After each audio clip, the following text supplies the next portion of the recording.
What am I here to talk about? Oh yeah, BBC VR browser research. Okay, so before I crack on with this, and although it might not sound like it, I'm autistic, hence the lion, which is a complete non-following thing, but deal with it. It's fine, he's good. He's behaved, he's promised not to eat anybody. And speech can sometimes be very tricky for me. So if you talk to me after this and I communicate using my phone, don't panic, I'm not upset, it's fine. I'm just having some trouble with speech. Or I think you're boring, one of the two. And then I'm going to run away.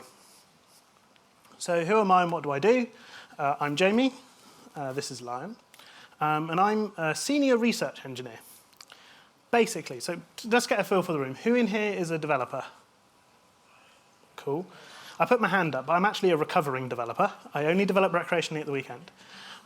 This isn't stand-up. I seem to be treating it like it is. Anyway, so I'm a research engineer, which basically means I build things but then don't have to maintain them, which to me is the best type of being an engineer. And I work on the digital accessibility team. What we do on that team is we try and make sure that the websites, apps, and services that we build at the BBC don't disable people. And I go, yeah, that's it. And then people go, hang on a minute. What do you mean? Don't you mean that you make it work for disabled people? Oh, and this is great. I get to rub my chin, look all profound, and go, disability has many lenses. And the way that we see it at the BBC is we define disability and what we do using two other concepts. So the first concept that we think about, there was a cough in the audience there. That's terrifying. Everybody run. Wait, what was it? Do not invoke panic. Okay, sorry. This is being recorded as well. Hi, Gareth. Sorry, Gareth. Gareth is my line manager. Oh, I forgot the most important line of the whole lot. At the back is Ollie. Hey, Ollie. Hello. He has the most important line. This is not the opinion of the BBC. If that comes out at any point, that's important. It stops me from getting fired. There you go, Gareth. We did it. Thanks. What was I talking about? Oh, yeah, impairments. So impairments are the specific thing. Impairments are the thing where somebody has a difference in ability. So, for example, I have a speech impairment and a not getting run over impairment in that I get hit by cars quite a lot. But you also have mobility impairment, cognitive impairment, etc. So the impairment is factual. It's measurable. We then have the environment. It's both all the stuff that's around us, but it's also the attitudes, beliefs, and expectations we have of each other. So, for example, most people, when they meet me and they see me verbal, assume that I'm capable of one bunch of things. Most people, when they meet me and I use my computer to talk, assume that I'm capable of different things. Now, the rub is, neither of those things apart are disability. Disability is the mismatch between them. So when somebody has an impairment or is impaired, and they enter an environment, the environment disables the person. So that's what I mean when I say that we try to ensure that all the BBC apps and services don't disable our users. Because the reality is, we disable people when we create barriers in the things that we build, in the environments that we build for them, be they digital environments, or even the literal walls and things we touch. Ow, shouldn't have done that. And this is why virtual reality is interesting to me. Because virtual reality is the creation of whole new environments around a person, around the user, around the participant. And with it comes the creation of new barriers. So, about 2 years ago, I had one of those phone calls with my manager. I'm sure you know the ones, where I basically ranted that I wished there was some data, because I'm being asked questions about VR, and I'm answering I don't know a lot. And for anybody who's been in that position, answering I don't know is mildly uncomfortable. So I wanted to find out, and I went and looked at the research, and it wasn't out there. There wasn't a data set. I wanted to know what the barriers were and how they affected people, but all I could find were suggestions of what to do, solutions, not problems. So we started a project, or more accurately, Gareth said, that sounds great, that's your problem now, which is basically how projects get created in my team. There's a shed load of stuff. I almost said a different S word. There's a shed load of stuff. Please do not swear. You're allowed to laugh at that. I wish you did. Please, sympathy laugh? No? God, tough crowd tonight. There's beer in the corner. Help yourselves. Jeez. Is it me or is it hot in here? Oh, yeah, virus. So if I had another note on the other hand, it would be don't mention the impending doom. So, you know. So there are a lot of things I could talk about, apart from viruses. But I've only got about 20, 25 minutes, so I'm going to crunk it down to just these two, the goals of the project and some of the highlights. My line manager is going to watch this at some point, so I need to be careful. I might have to discuss killer robots, but apparently at the BBC we're not allowed to create killer robots, so if anybody asks, they're just robots, very friendly robots. Okay? With me? So the goals of the project, or what we're doing and why. So as I said, the first part of the project is to build this big-ass database, this data set of the barriers that we've observed. So build a VR environment, take it to places and test it with people. Let them play with it and see where it goes wrong. The second part of it was to look at the inclusive design principles. They're the things that underline what we do as a team and see whether they cover everything. Do we need new ones? Do we have the foundations of some guidelines, or do we need to do more research? The third part of this was developing a methodology, like how do you test in VR with people who are deaf, who can't hear you? How do you VR test people who are blind? How do you VR test people like me who either won't shut up or won't say a single word? It's tricky. So we needed a methodology and we needed the environment. And with it being, research engineering, we had to build the environment ourselves from scratch, which was tricky given that I'd never done that before. But, learn on the job and all. So these are our goals: a data set, principles, methodology, and environment.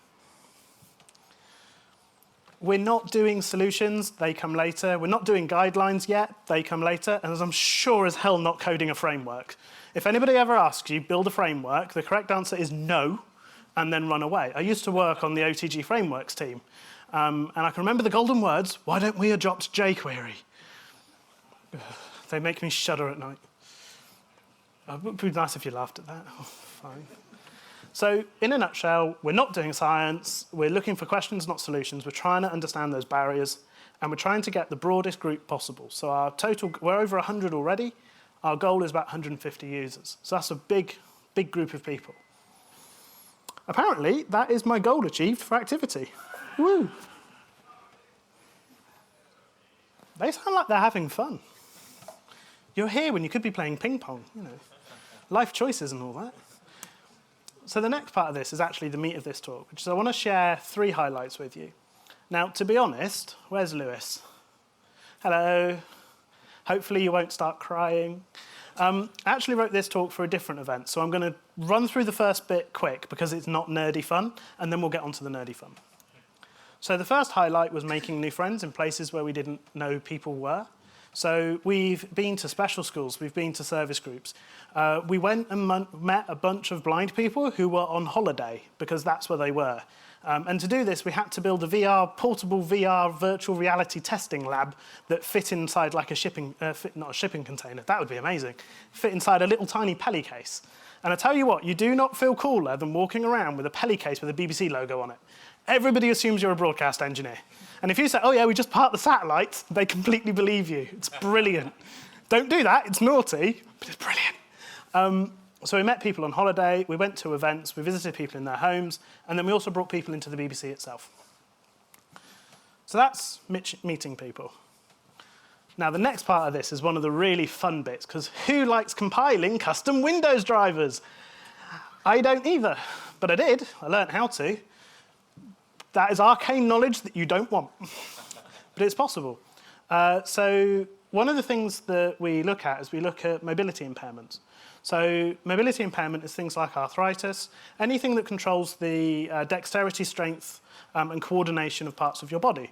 So for example, as I get increasingly tired today, I will lose the ability to do things like tie shoelaces or open bottles of Coke, which is part of why Ollie's here. Mostly so he can point and laugh at me, but he also then eventually helps. I'm also really distractible. For people watching on video, there's some amazing people playing ping pong behind us, and I just can't compete with that. So when we came to the VR environment, we needed to make sure that the environment would work for people who couldn't necessarily use a controller. And this in the industry is known as switch controls. So the room full of developers. If I said focus, key up, key down, on, blur, these familiar events, buttons going up and down on keyboards, VR has none of those. Nobody's thought of them yet. So we needed to find a way to turn a switch controller, the XAC, into the equivalent of a held controller. This is New McAdams, and they are amazing. They joined us for a day of VR testing, and we had to invent ways for them to control the environment. So this was one of the coolest bits. So we had a custom driver that we could map to things. The button, we had a few different things. One of them was whichever way the headset was pointed, when you press the button, would move you forward. Another one was we took the controller, we duct taped it to their head.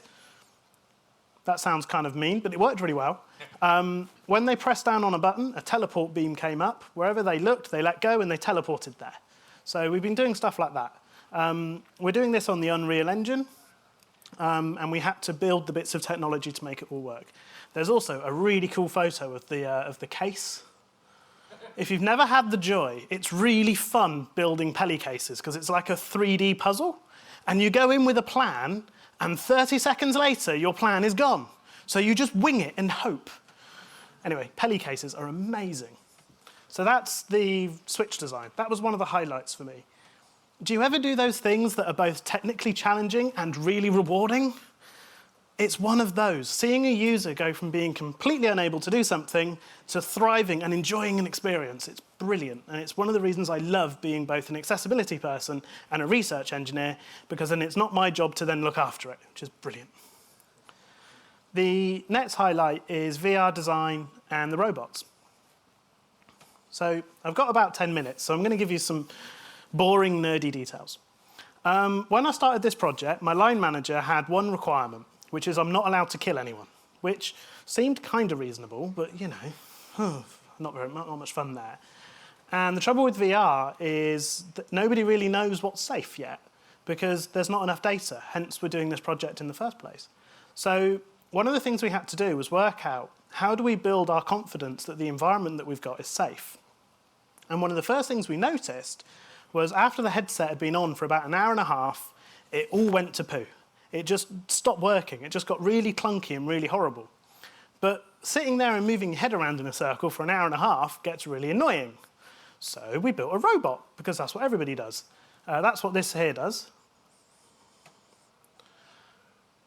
And what that, oh, by the way, this is screen zoom. So now you've got pinch to zoom on mobile phones. This is like the laptop equivalent. It's used by a lot of people with low vision. Or me, I'm autistic. I use it to take all the distractions out of the way and to show people what I'm talking about during presentations. It's really useful. 10 out of 10 would use again. Great eBayer.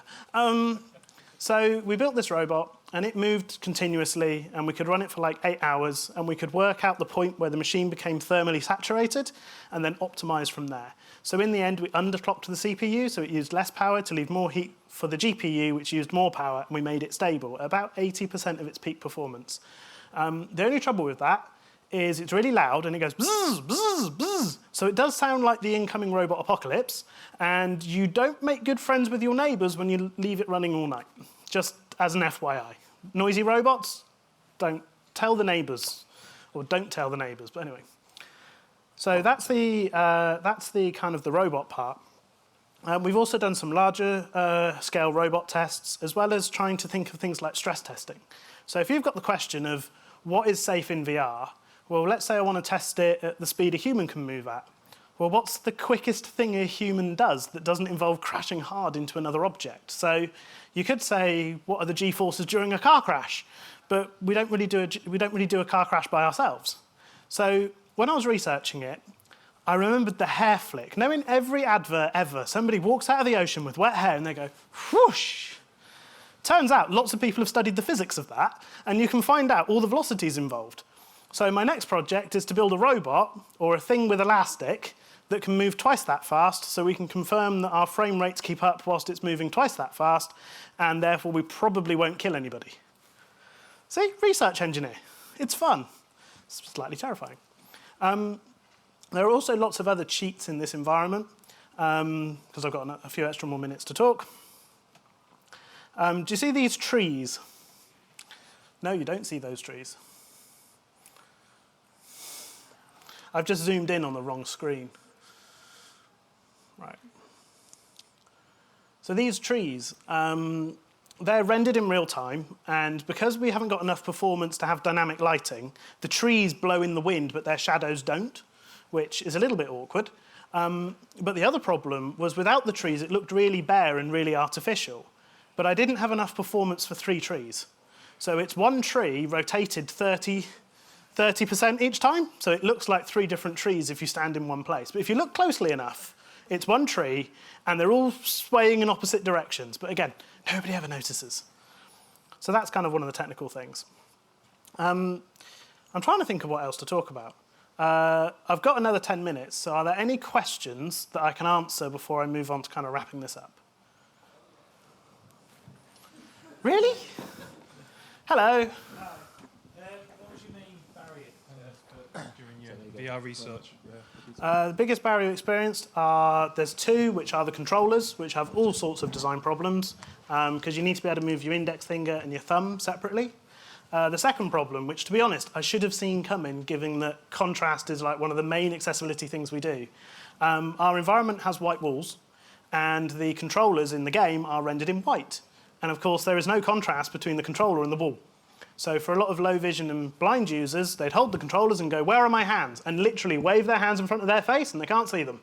So that's another barrier that we've experienced a lot. The rest of the barriers are kind of more complicated and more subtle, and we're going to release those towards the end of the year. The main outcome of this is going to be a really big spreadsheet, but it lists all of the barriers we've seen and the impact they had on the experience, with the idea being that other people can start finding solutions. Kind of like understanding the problem better is the best part of building a better solution, I think. Yes? Any more questions? Because I've got a couple more minutes. Hello. Sorry, would you mind? Microphone time. It's not an ice cream, trust me. You mentioned you went out to visit blind people on holiday. Mm-hmm. How does VR work for them? Or what do they experience while in VR? In one word, badly. Slightly more depth. So we worked with people who are legally blind, who still had some vision. We've worked with only a handful of users who are completely blind, have no vision at all, because that's actually relatively rare. It worked surprisingly well. For a lot of people who have a vision impairment, they need lots and lots of brightness, and they need things to be clear. So building on that example of the handles, we rebuilt the environment so you could compile it in about 2 minutes. And we asked users what colour they wanted their hands to be. And some of the users opt to have bright yellow hands. Suddenly, they could see better in VR than they could in real life. Because in VR, we can make the doors fluorescent blue. We can make everything that's interactive fluorescent yellow. Also, because it's so bright, if you've only got limited perception, the brightness is really good. And it's also really high contrast. So we had some people who couldn't use the experience at all. In fact, we had one user who was incredibly lovely, and we basically gave it to him going, "This probably won't work." And he said, "No, this works. I can hear the fire," which was shortly prompted by the question, "What fire?"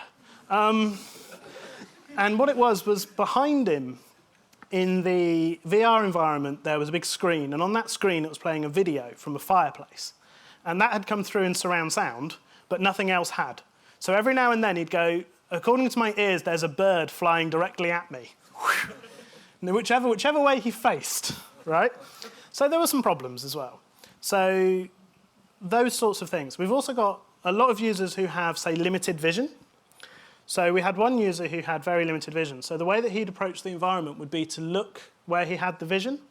And for him, we were looking at tilting the camera. So whilst his head was level, effectively the camera was pointing down to where his vision was. He was also very tall, which made some interesting things, because I'm very short, and I'd designed everything to be Jamie height. And when you put it into a taller person, well, effectively, that old adage that it's the environment that disables people, I'd disabled them by designing an environment designed on my eye level. So we've been learning a shed load along the way, and it was a pleasure. We visited the Blind Veterans Trust, or Association. I should know that. One of the two, and they're based in Brighton. They have a massive facility overlooking the sea that does kind of look like an evil castle, because it's just perched on the edge. It's amazing, and really windy. I'm distracted. Is there any other questions before I move on? No? No? People who are... Hold on. There you go. I've got loud enough anyway. But do you have any different issues to normally able people? I'm probably not using the correct terms there, but apologies. With VR motion sickness is a common problem. Are there any differences you observed in your research compared to everyone else? We tend to find that there are two reactions to VR. One is, oh God, take it off, I hate it. And the other one is, where do I buy one? That's basically the only two reactions we ever get. It would be very un-BBC, but if we had little boxes of them ready to go, did you enjoy that? £150, we would have sold lots of them. I would have lost my job, but we would have sold lots of them. We haven't had many people with motion issues. Now, part of that, I think, is because when we built the environment is running on best part of 10 grand's worth of hardware, and it's running at really high, really stable frame rates. So we guess that those two things are helping to relieve that issue, which is why we think we haven't seen it in our data. But such is the joy of data. I can tell you why I think something isn't there, but I can never be conclusive. And that's why all of what we're doing is the foundations for more research, rather than going, that's it, VR's done, thank you very much. Which it isn't. It's great. It's not very often that we have a new technology that changes so much of the environment that it's got so much capacity to improve people's lives. And that's why I'm excited about it. But also, dear God, it's complicated and it's got so many problems and they're really fun to play with. So it's that ping-pongers again. So they're the things that I've talked about. I've talked about the goals we have and the highlights from the project. Way back at the start, I said that the goal of our team is to make sure that app services and websites don't disable people.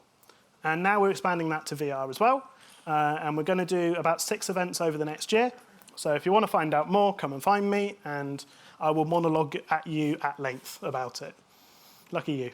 Thank you very much.